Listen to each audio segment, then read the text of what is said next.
Hello, and welcome to the Business Advocate Podcast. My name is Russell Carrier. I am your host. I'm also the owner of First Choice Business Brokers of East Tennessee and Nashville. This episode is going to be a little bit different than most. Most of the time, we bring in people to talk about certain topics that benefit business owners. This topic is going to be more about our successes and failures as business owners. Something a little bit different. I thought the audience, might enjoy it, learn from our mistakes, and hopefully you don't make the same ones. My guest today is William Brown.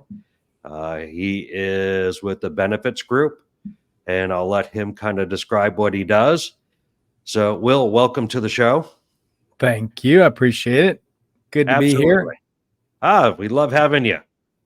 So tell everybody what you kind of do for a living today.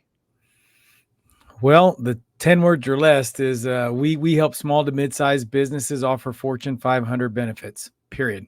We're good at it, and I love doing it. Awesome. Cool. I have to tell you the funny story about that. My mother-in-law had asked me one year, and it was funny, not funny, but it was the genesis of the 10 words or less. She said, Will, I'm trying to explain to my friends, Barb and Don, what you do.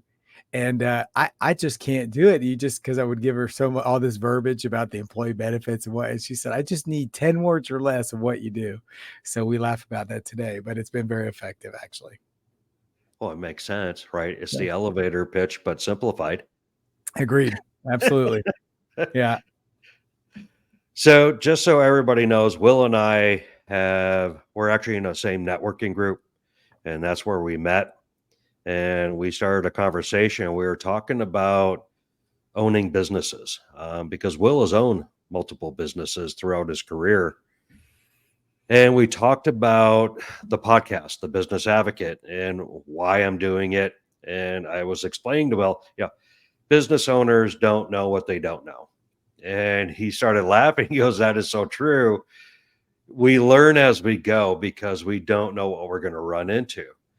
And we got on the conversations that, early on as business owners, we've made mistakes. And so Will's like, maybe we should have that conversation. Yes. So, Will, how long have you been a business owner? Let's see, second half of my life, I would say probably since close to almost 20 years now.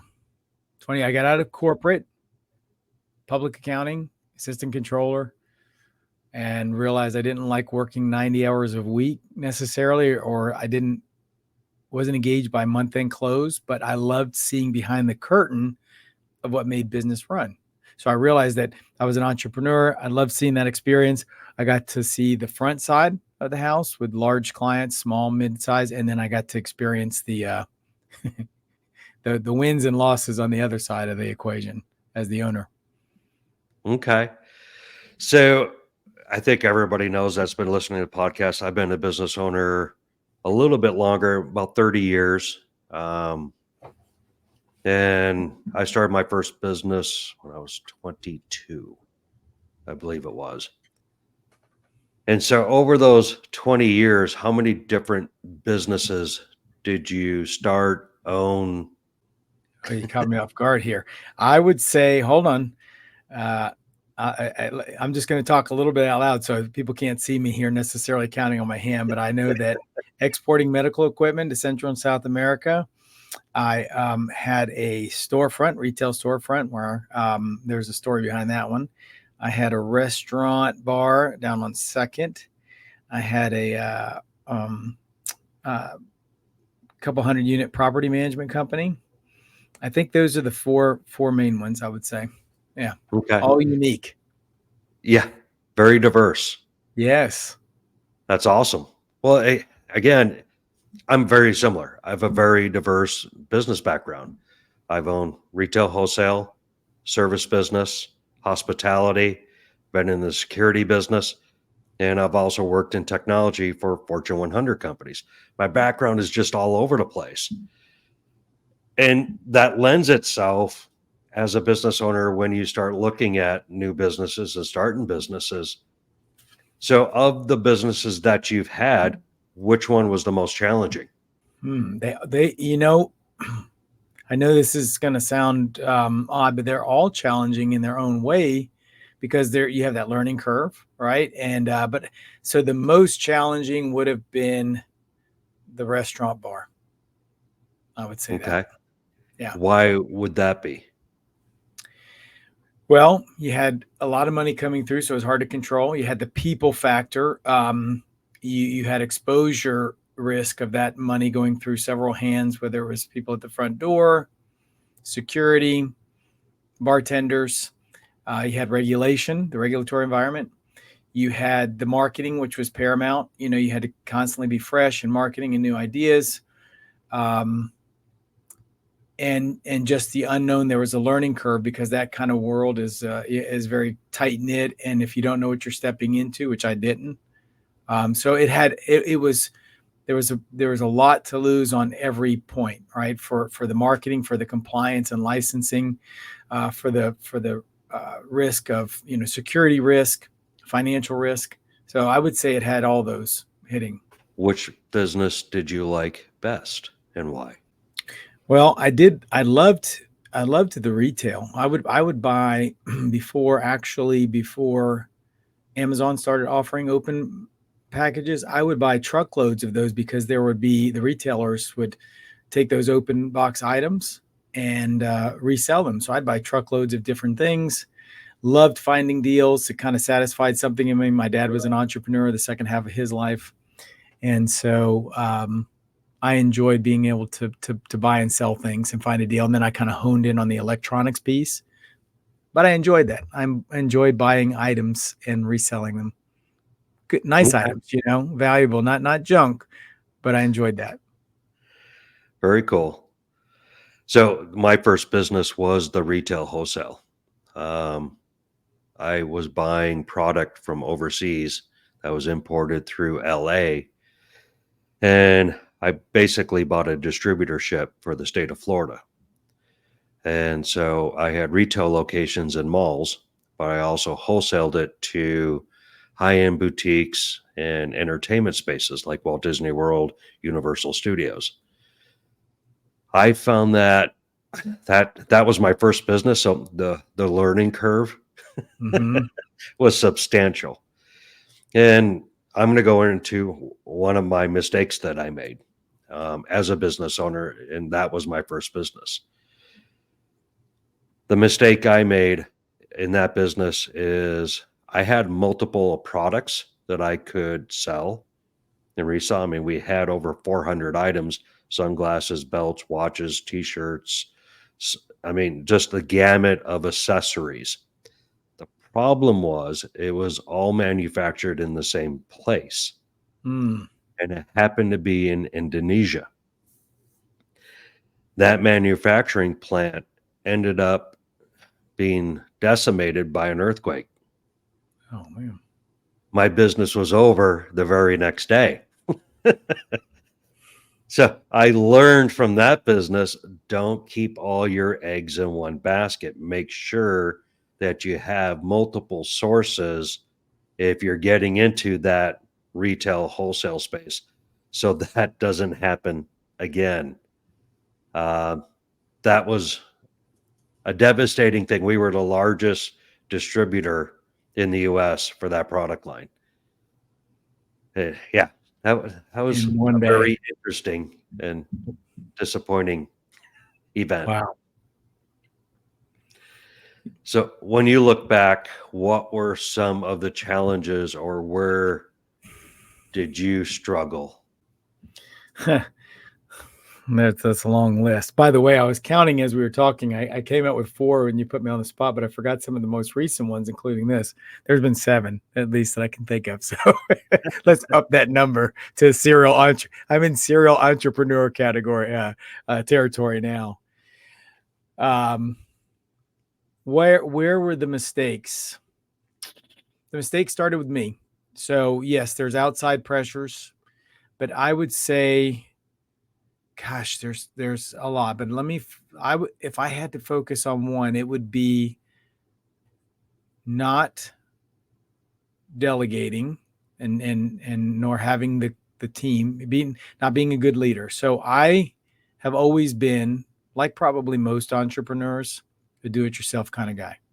I got that from my dad. You know the character, walked 2 miles uphill both ways in the snow. And you're never going to work as hard as he did or have as rough as life as he did. So that was my dad. And so funny enough, my earliest memories, even as a teenager from him, were get up, quit pressing the sheets, let's go. 16-year-old being woken up at 5:30 a.m. But so that carried on into business where I would try to learn every aspect, do it myself. Didn't learn how to not only lean on others, I didn't necessarily trust others to do that, didn't know how to delegate, and so wasn't a good leader myself. So that would probably be the biggest downfall, because you cannot scale if you don't have people you can rely on. I mean, you can have a great business and be a lifestyle business, but if you're in business to solve a problem and you want to do it effectively and across a larger scale, you have to depend on the right people. So absolutely. I would say that was the biggest thing. Okay. So I had a very similar upbringing. My father was also an entrepreneur. And at a very early age, I was notified that work comes first, play comes second, period. Yes. And during high school, I was involved in sports. And my father actually hated sports. He hated that I was involved in it. And it wasn't really a punishment, but it was, if you want to play, figure out how you're going to get to practice, get to your workouts, and get home. And we lived 11 miles out of this very small town. And so he's like, I'm not picking you up. Figure out your own transportation. So I became a hitchhiker. Oh, those were it was a very different time than today, yes. But that's how I got to practice. That's how I got home most times, because I went to school. Well, I had to work before I went to school. I had a bunch of items I had to check off. I would go to classes, and then after classes, I go to practice, and then I would have to go to work, and then I would have to get home. It was very similar. It sounded like we had the same kind of fathers, that same mentality. Work comes first. And that's where I've got that same thing of do it yourself. And I 100% agree that delegating early on was very difficult. Yes. If I saw that somebody was doing it wrong, I would go jump in, correct it, and do it myself. Absolutely. And I found this out in the services businesses that I was involved in. And the employee figured out really quick that I'll just do it half-assed, because I know Russ is going to come in and finish it for me, and I can sit back and watch him do it. And Russ, it might not even be as blatant as that. I mean, that is part of it, but I've learned here recently that, employees want to help. You actually, if you get the right person and you've got folks, if you don't teach them, they don't feel fulfilled, they're going to achieve the level you expect and that you give them. So if you set the expectation and the bar low, then they will satisfy. But if you, and obviously you can't overwhelm them. It has to be a sequential training of base knowledge and so forth. But yes, it takes a little step back to take the time, energy, and effort to train them. But the acceleration on the other side is so much greater. And you give them responsibility and purpose. When you and I would take that and do that for them, not only would they think, oh, okay, well, great, he's going to do it. But the good ones, we lost them because they weren't engaged. They didn't feel like they had a purpose, and might have even felt like they were disappointing us. So we'd lose them too. So we lost the good with the bad. Maybe the bad would stick around just to get paid while we did it. So yeah, what I ended up doing was I recognized what was happening. And plus I had a great employee that also recognized it. And they're the ones that came up and told me, you need to stop doing it because they're taking advantage of you. And so I weaned myself off. The employees, I had a huge training program for what we did. And so they knew really how to do it. It was more my mentality Right. of jumping in. And so I weaned myself off. And like you said, the ones that were taking advantage of that, they left. The ones that did want to be productive and wanted to do a great job, they did excel. And so that was a learning curve for me. And recognizing, because again, as business owners, we become very self-focused. Yes. And I would so agree. I had to turn that around. Don't focus on me. Think about what they're thinking or experiencing as the employee in the company. And that was a completely different mindset. And it helped out that business tremendously. If I may interject here too, because there's going to be people at different phases of their entrepreneurial career listening. And, I'm going to back up to this point in a moment, but they might get frustrated and say, yeah, I know, Russell. Yeah, it's easy to say, think about the employees and even getting the employee. For example, I always used to get frustrated when somebody would tell me, work on your business, not in it. And I'm thinking, well, no crap. I know this, like I've heard a million times. Or what does that mean?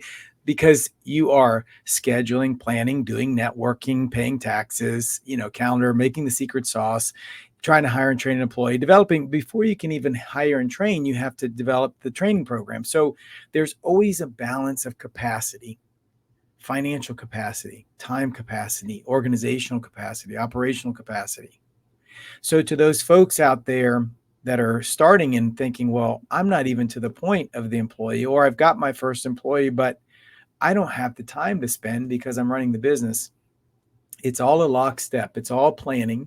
And it starts with a very clearly defined plan, because you're right. You can't move into that next role until you've taken the time to develop the infrastructure and the processes to bring that employee into, which includes a well-defined onboarding. And so don't think that you're behind the eight ball if you're not there yet. We've all been through that. We've all been in, and a lot of us still live in the whirlwind.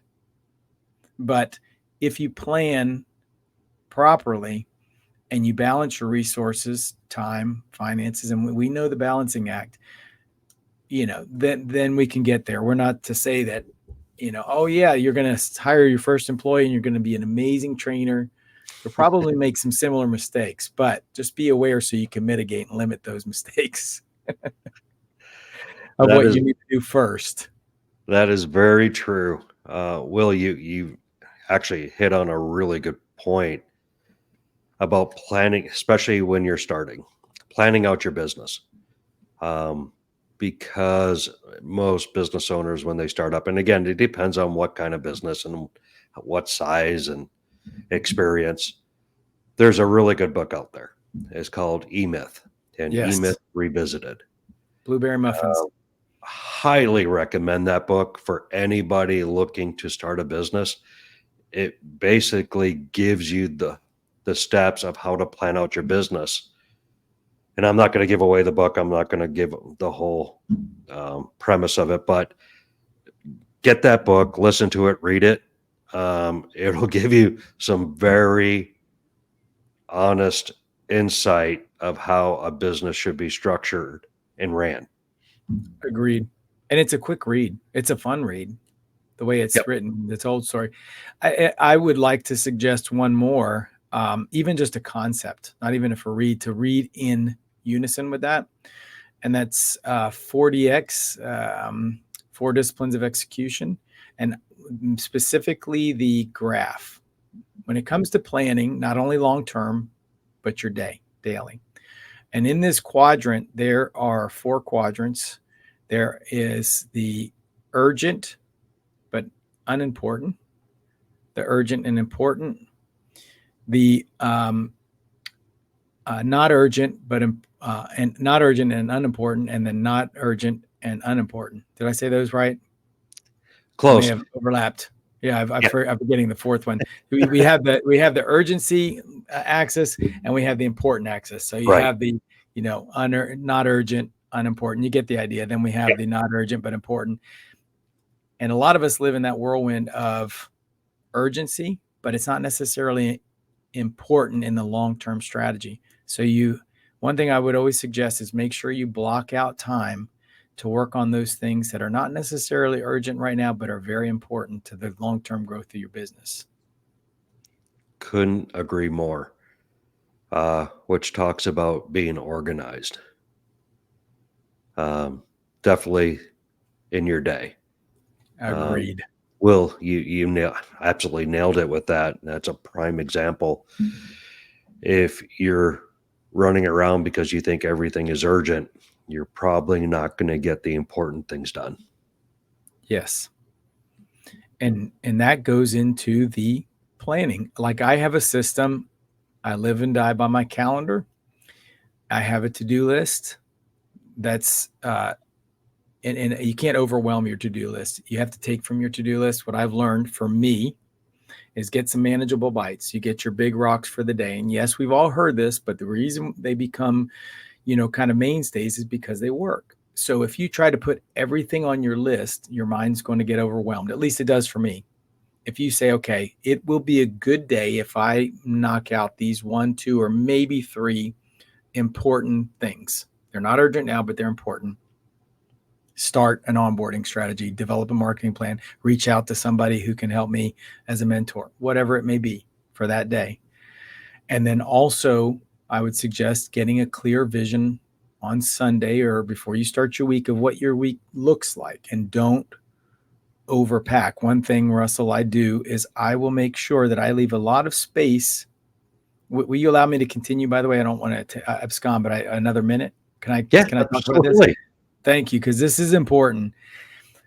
Make sure, I have learned in calendaring to allow yourself time to get momentum. And here's what I mean. If you have back-to-back meetings, especially ones that necessarily aren't what we would call important, I will schedule my meetings typically in the beginning of the day or at the end.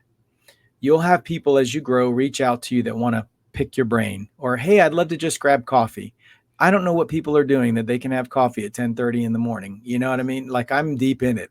So if somebody says that to you, kindly accept, but just say, hey, I've got time on these, and I would block out those kind of meetings, but allow yourself time for momentum, at least 2 to 3 hours at some point in your day where you can go without distractions, because those distractions they take resources, mental resources, and they'll keep you from doing the right things. That is on point 100%. Now, Will is talking about one method of keeping track of your calendar and prioritizing. Everybody knows there's 100 ways to do it. Find one that works for you. Correct. And stick to it. That's the most important piece of this puzzle, is you have to do it on a daily basis. As soon as you put that organizer, your planner, whatever you're using away for even one day, it's going to throw everything off.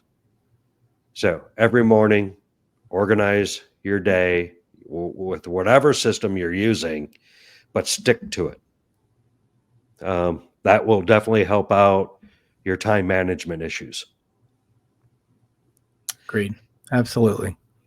So we talked a little bit about the struggles we had as business owners. Talk about just a couple successes where, as you become more seasoned and you get these gray hairs and all these wrinkles, yes, you learn, right, throughout that process and that time. What have you learned that makes you successful today? Yeah, I'm definitely in the right seat on the bus. I love everything I've done has come down to this, and I enjoy it because not only do I have a passion for it, it still engages me. No day is ever the same, but I have a team around me now. So back to the beginning, I have a team that has taken time and investment, and there's been some folks that didn't stick, and that's disheartening. But you know what? we are all pushing for the same goal, and the goal is clearly defined, and we have a system and a cadence, and we know what problem we solve, and there's a heart behind it. So having you're in business to solve a problem.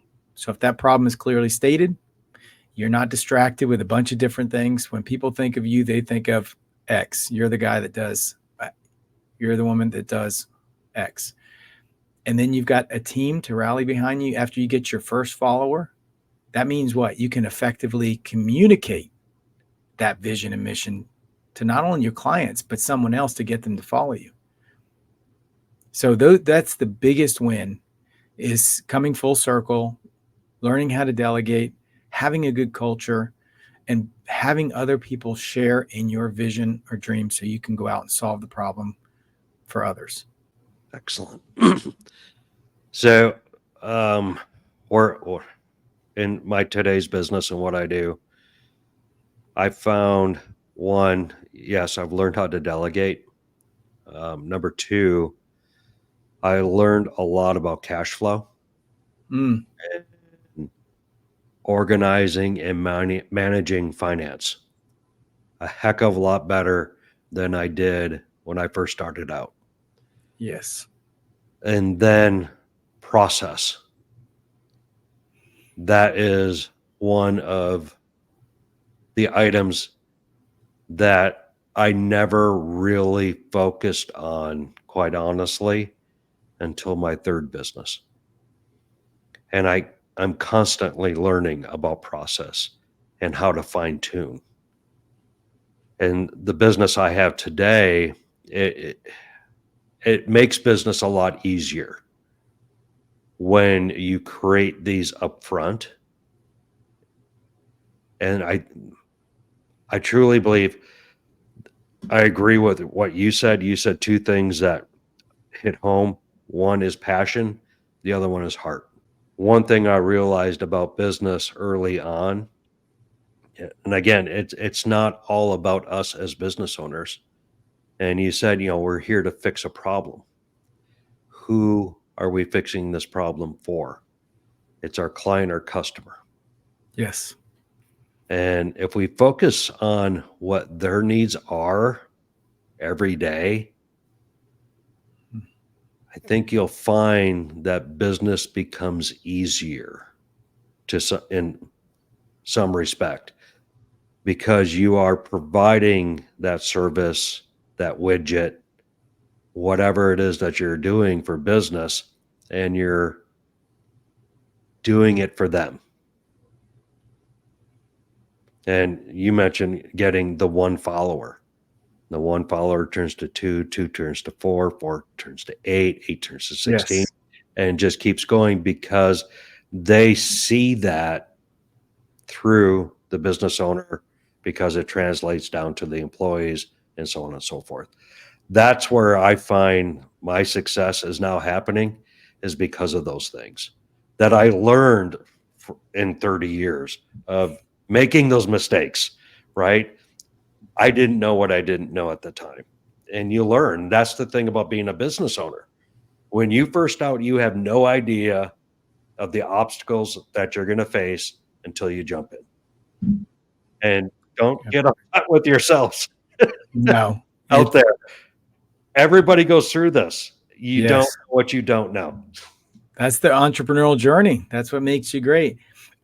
Just quickly to your point about cash flow, we talked about a lot of the more relational items as it relates to people and culture, and we talked technical as well. But I would say absolutely, a lot of business owners, and especially new ones, forget that their business is a newly adopted child, and that child eats first. So I've seen, it's funny, as I've worked to mentor some new business owners, they're like, well, I'm just going to use a number. I can make $100,000 doing this business. So in their mind, that $100,000 is coming home with them, right? They forget, how much they have to invest back in the business. So I think that every business owner, no matter, especially in the earlier stages, needs to have a very tight budget at home, because you are the business. And if the more you take and rob, that business needs to eat first. So just because you see the top line number and you think, oh, it's growing, Don't make that mistake. A lot of them do. And then your business starves. Definitely. Cash starves. Yeah. So I'm going to give just a couple quick examples. We are running out of time here. So in the business that I'm in now, I talk to a lot of business owners. I talk to people who are wanting to become business owners, and I talk to business owners that are looking to exit their business. And what I'm seeing is I get a lot of calls from 1-year-old businesses and business owners. The biggest mistake, and they all say the same thing, is I didn't plan enough money for cash flow to actually operate the business. So if I could stress one thing to people that are looking to get into the business or into buying a business, starting a business, whatever you're going to do, make sure you have enough cash flow to sustain you minimum of a year. Okay. Once you figure out what your cost of goods are going to be and your anticipated expenses, add 25% to it, and don't buy that business or start that business till you have a year's worth of cash flow. Brilliant. I hate seeing closed signs on businesses. I can't Yeah. stand it.